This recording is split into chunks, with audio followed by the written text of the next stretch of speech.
निकाय चुनाव के दौरान समाजवादी पार्टी ने जल विकास शुल्क व सीवर विकास शुल्क का मुद्दा उठाया। नगर निगम अयोध्या में शामिल हुए 41 गांव में निर्माणाधीन मकानों के मालिकों से जल विकास शुल्क व सीवर विकास शुल्क वसूले जा रहे हैं। सपा के पूर्व राज्य मंत्री पवन पांडे ने प्रेस कॉन्फ्रेंस के दौरान नगर निगम पर गंभीर आरोप लगाया है। जिन गांव में पानी की टंकी नहीं बनी, जिन गांव में नगर निगम में सड़क नहीं बनवाया, जिन गांव में नगर निगम में सीवर नहीं बनवाया, उसका नगर निगम एडवांस शुल्क वसूल कर रहा है, जिसमें नगर निगम में शामिल 41 गांव में बन रहे मकानों के मालिकों से नगर निगम एडवांस शुल्क वसूल रहा है। वही पवन पांडे ने कहा कि भाजपा सरकार जनता को लूट रही। नगर निगम में शामिल 41 गांव में विकास कोई नहीं हुआ, विकास करने के पहले ही नगर निगम एडवांस टैक्स वसूल कर रही। बता दें कि प्रेस कॉन्फ्रेंस के दौरान मीडिया के सामने पवन पांडे ने टैक्स वसूली की रसीद रखी। आप बताइए, जब आदमी कोई मकान बनाता था तो विकास प्राधिकरण में नक्शा पास करने से लेकर सीवर पानी तक का सबका टैक्स लिया जाता था। अब एक और नई एनओसी लेनी पड़ेगी नगर निगम से। इसी जनवरी फरवरी 23 में आदेश जारी किया है नगर निगम ने कि अब आपको दोबारा सीवर लाइन, पानी, इसके सबके लिए टैक्स लेना पड़ेगा। आप बताइए, जो 40 गांव जुड़े हैं नए नगर निगम में, अगर कहीं भारतीय जनता पार्टी की सरकार ने, नगर निगम ने सड़क बनाया हो, नगर निगम द्वारा स्ट्रीट लाइट लगाई हो, सुविधाएं दिया हो, पानी दिया हो, नक्शा पास, कोई काम नगर निगम का हुआ हो तो ये टैक्स ले। आपने कोई काम नहीं किया अभी तक, लेकिन आप टैक्स ले रहे हैं, उसकी रसीदें मेरे पास है। अगर कोई मकान बना रहा है, बंद करवा दे रहे हैं, आपके अधिकारी लूट कर रहे हैं। तो लगातार अयोध्या के में डबल टैक्स, वही टैक्स विकास प्राधिकरण लेगा, वही टैक्स नगर निगम लेगा। एक ही चीज का डबल चार्ज लेकर जनता के ऊपर आर्थिक बोझ डालने का काम भारतीय जनता पार्टी की सरकार कर रही है। और भारतीय जनता पार्टी के इस लूट कांड का, ये जो आर्थिक लूट है अयोध्या में प्रभु श्री राम की प्रजा से, इसका समाजवादी पार्टी पुरजोर विरोध करती है। आप टैक्स के नाम पर अयोध्या के लोगों को ठगना चाहते हैं, लूटना चाहते हैं, इसका हम विरोध करते हैं और हम चाहते हैं कि अधिकारी, बड़े अधिकारी इसका संज्ञान लें और इस लूट कांड को बंद कराएं। और जो अयोध्या की हमारी देवतुल्य जनता है, हम उससे निवेदन कर रहे हैं कि ऐसे लूट करने वाली सरकार को हटाइए। नगर निगम के चुनाव में साइकिल कोड दीजिए, मेयर और पार्षद बनाइए, और जो टैक्स भारतीय जनता पार्टी की सरकार में 1000 गुना बढ़ा था, उस टैक्स को हमारे मेयर, हमारे पार्षद समाप्त करेंगे। जो आर्थिक बोझ भाजपा ने अयोध्या में प्रभु श्री राम की प्रजा पर डाला, उसे समाजवादी पार्टी समाप्त करेगी। सवाल एक, जैसे विकास प्राधिकरण जो मैप पास करने के पैसा लेता है और वो डेवलपमेंट चार्ज लेता है नगर निगम, इसके अलावा भी कोई टैक्स है? भाई आप बता दिए डेवलपमेंट में क्या आता है? डेवलपमेंट माने क्या? डेवलपमेंट में पानी, सड़क, लाइट, यही सुविधाएं तो है डेवलपमेंट में। वही चार्ज अब नगर निगम भी लेगा, वही चार्ज मैंने चिट्ठी आपको दे दी। अब नगर निगम भी सीवर का, पानी का एनओसी के नाम पर एक टैक्स लिया जा रहा है। अगर आप नगर निगम से एनओसी नहीं ले लेंगे तो ये जाके आपके घर पे गुंडाई करेंगे, आपके मकान को बनने से रोक देंगे। तो आप विकास प्राधिकरण में भी शुल्क दीजिए और आप नगर निगम में भी टैक्स दीजिए। दो जगह लगातार लूट करने का काम भारतीय जनता पार्टी के नगर निगम के अधिकारी कर रहे हैं। अभी एक मामला ताजा आया है। भैया ये बताओ, पूरी अयोध्या में ही जमीन के नाम पे लूट चल रही है और चल क्या रहा है? क्या चल रहा, क्या छुपा? मैंने पहले भी कई बार कहा, इस समय तो जमीन का अवैध कारोबार पूरी अयोध्या में चल रहा है। सत्ता के संरक्षण में, भारतीय जनता पार्टी की सरकार के संरक्षण में जमीन को लूटना, खरीदना, बेचना लगातार चल रहा है।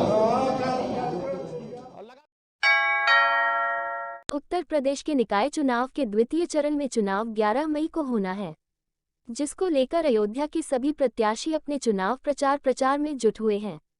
इसी कड़ी में आज भाजपा से महापौर प्रत्याशी महंत गिरीशपति त्रिपाठी ने कचहरी परिसर में अधिवक्ता और वादिकारियों के पास पहुंचकर जनसंपर्क किया। इस दौरान बार एसोसिएशन की ओर से एक सभा आयोजित की गई। इस सभा के दौरान सभी अधिवक्ताओं ने महंत गिरीशपति त्रिपाठी का समर्थन कर भव्य स्वागत किया। वहीं महंत गिरीश त्रिपाठी ने कहा कि अयोध्या की जनता का अभूतपूर्व समर्थन मिलना है और आज कचहरी में अधिवक्ताओं और वादिकारियों का भरपूर समर्थन मिला है। बार एसोसिएशन की आम सभा में सभी ने हमारा स्वागत किया है और यहाँ पर सभी लोग मेरा समर्थन कर सहयोग कर रहे हैं। मुझे लगता है कि अयोध्या की जनता ने और बार एसोसिएशन के अधिवक्ताओं ने यह मन बना लिया कि इस बार अयोध्या का जनादेश बहुत ही ऐतिहासिक होगा। आप देख रहे हो, आपको उत्साह देखना चाहिए। अभी बार एसोसिएशन में जिस तरह से वहाँ पे लोगों ने उसकी आम सभा में जिस तरह से लोगों ने स्वागत किया, जिस तरह से यहाँ आम अधिवक्ता निकल कर आगे बढ़कर खुद अपने तख्तों पर आकर मेरा समर्थन कर रहे हैं, मेरा सहयोग कर रहे हैं, मुझे लगता है कि अयोध्या की जनता ने और विशेषकर बार एसोसिएशन ने और जो जनमत का निर्णय करने वाले लोग हैं, उन्होंने ये मन बना लिया है कि इस बार अयोध्या का जनादेश बहुत ऐतिहासिक होगा और हमारे विचार परिवार का, हमारे नेतृत्व की जो मंशा अयोध्या के प्रति है, उस पर निर्णायक मुहर लगाने वाला होगा। उत्तर प्रदेश के निकाय चुनाव के द्वितीय चरण में चुनाव 11 मई को होना है, जिसको लेकर अयोध्या के सभी प्रत्याशी अपने चुनाव प्रचार में जुट हुए हैं। इसी कड़ी में आज भाजपा से बागी निर्दलीय प्रत्याशी अनीता शरद पाठक बाबा ने कचहरी परिसर में पहुंचकर जनसंपर्क अभियान का प्रचार प्रसार शुरू किया। इस दौरान उन्होंने अधिवक्ता व अधिकारियों के पास जाकर के जनसंपर्क किया और चुनाव चिन्ह शंख से निर्दलीय प्रत्याशी अनीता पाठक के पक्ष में घोषणा पत्र के पत्रक भी वितरित किया। सभी अधिवक्ताओं से मिलकर अपने प्रत्याशी का समर्थन मांगा। उन्होंने कहा कि शंख चुनाव पर बटन दबाकर अयोध्या से निर्दलीय महापौर की प्रत्याशी अनीता पाठक को विजयी बनाने का सहयोग करें। वहीं शरद पाठक बाबा ने बताया कि अयोध्या की जनता का अभूतपूर्व जनसमर्थन मिल रहा है। आज कचहरी में अधिवक्ताओं और वादिकारियों का पूरा सहयोग मिला है, क्योंकि मैं कई वर्षों से समाज सेवा में लगा रहा। मेरे द्वारा किए गए कामों को लेकर अयोध्या की जनता सब जानती है। इस जनसंपर्क अभियान में यश पाठक बाबा, शरद प्रताप सिंह, धर्मेंद्र गुप्ता, सुरेंद्र यादव, आकाश यादव, ललित शर्मा, अनिल देव पांडे, पवन द्विवेदी, दीपू यादव, शिवा शर्मा, तुषार, कल्लू पांडे, देशराज यादव, अजीत यादव आदि समर्थक लोग मौजूद रहे। हमें अधिवक्ताओं का और वादकारियों का अपार जन समर्थन मिल रहा है, क्योंकि कई वर्षों से मैं समाज सेवा के कार्यों में लगा रहा। 370-35 के विरोध में मैं लाल चौक गया। राम मंदिर निर्माण के लिए मैंने पंचकोसी परिक्रमा मुस्लिम भाइयों के साथ करवाई। शादी ब्याह से होकर के गरीबों की सेवा से लेकर के हर जगह तक मैं अडिग रहा, उसको सारे लोग यहाँ जानते हैं।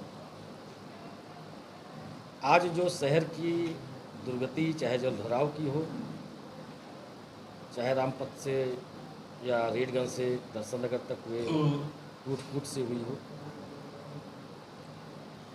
इन हर जगह पे मेरे द्वारा जो है जनता के बीच में जा कर के दुख बांटने का कार्य किया गया, जिसे देखते हुए यहाँ पे अधिवक्ताओं ने, यहाँ के वादकारियों ने अपार समर्थन मुझको दिया।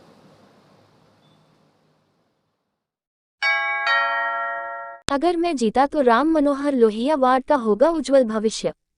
छूटे हर काम पहले किए जाएंगे पूरे। राम मनोहर लोहिया वार्ड से पार्षद पद के लिए निर्दलीय उम्मीदवार दीपक पांडे ने मीडिया से बात करते हुए कहा कि सरकार द्वारा दी गई योजनाओं का लाभ पात्रों को नहीं मिल पा रहा है। हमारी कोशिश होगी कि हम अगर इस वार्ड से पार्षद चुने जाते हैं तो यहाँ के लोगों को हर सरकारी योजनाओं का लाभ दिला सके, यही मेरी प्राथमिकता होगी। दीपक पांडे ने कहा कि ऐसे कई कार्य हैं जो होने चाहिए थे पर नहीं हो सके हैं, तो मेरी कोशिश होगी कि क्षेत्र में उस कार्य को अवश्य पूरा किया जाए।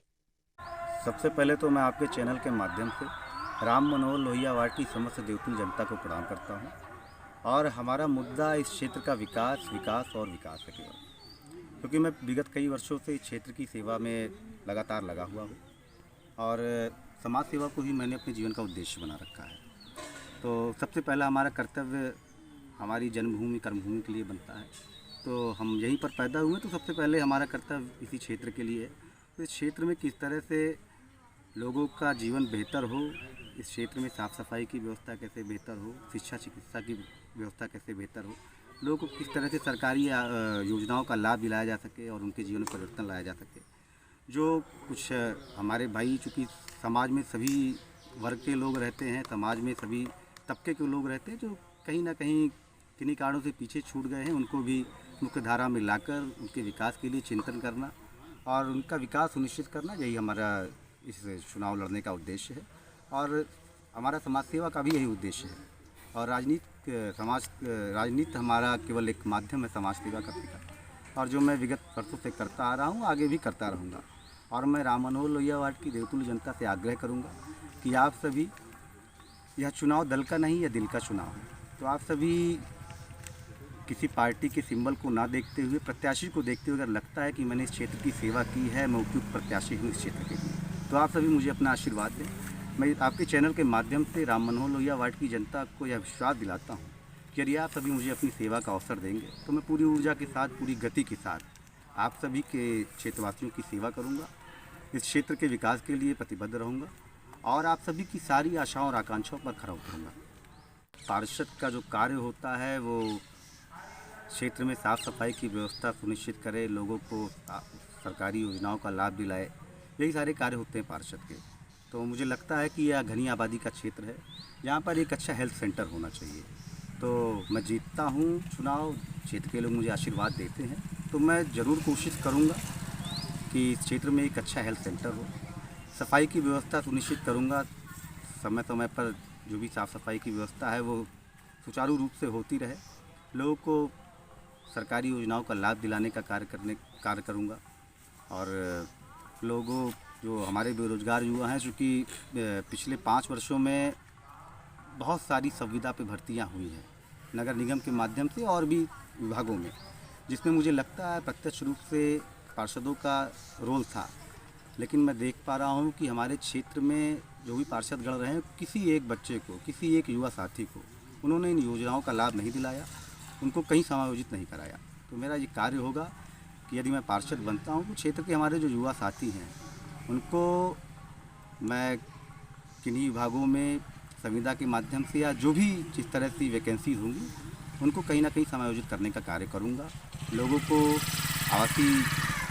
चाहे आवासीय योजना हो, जो भी सरकारी योजना है उनका प्रत्यक्ष रूप से उसका लाभ दिलाऊंगा और क्षेत्र में साफ़ सफाई की, शिक्षा चिकित्सा की व्यवस्था को बेहतर बनाने का कार्य करूँगा। क्षेत्र की जनता ने पूरी तरह से मन बना लिया है परिवर्तन का, और परिवर्तन का क्षेत्र की जनता ने यदि मन बनाया है तो कहीं ना कहीं जो पार्षद रहे हैं उनसे असंतुष्टि का भाव रहा है। क्योंकि मैं लगातार क्षेत्र के लोगों से जुड़ा हुआ हूँ और क्षेत्र के लोगों का आशीर्वाद मुझे लगातार मिलता जा रहा है। और लड़ाई का सवाल रहा तो मुझे नहीं लगता मेरी लड़ाई किसी से है, मेरी लड़ाई स्वयं से है कि मैं अपनी जीत कितने अधिक मतों से सुनिश्चित कर पाऊँ, लोगों का कितना आशीर्वाद प्राप्त कर लूँ, मेरी लड़ाई स्वयं से है। आप जनता से क्या अपील करते हैं? मैं जनता से यही अपील करना चाहूँगा, इस क्षेत्र की तिलतुल जनता को मैं प्रणाम फिर से करना चाहूँगा, उनसे यही अपील करना चाहूँगा कि यह दल का नहीं, यह दिल का चुनाव, यह क्षेत्र का चुनाव है, निजी संबंधों का चुनाव है।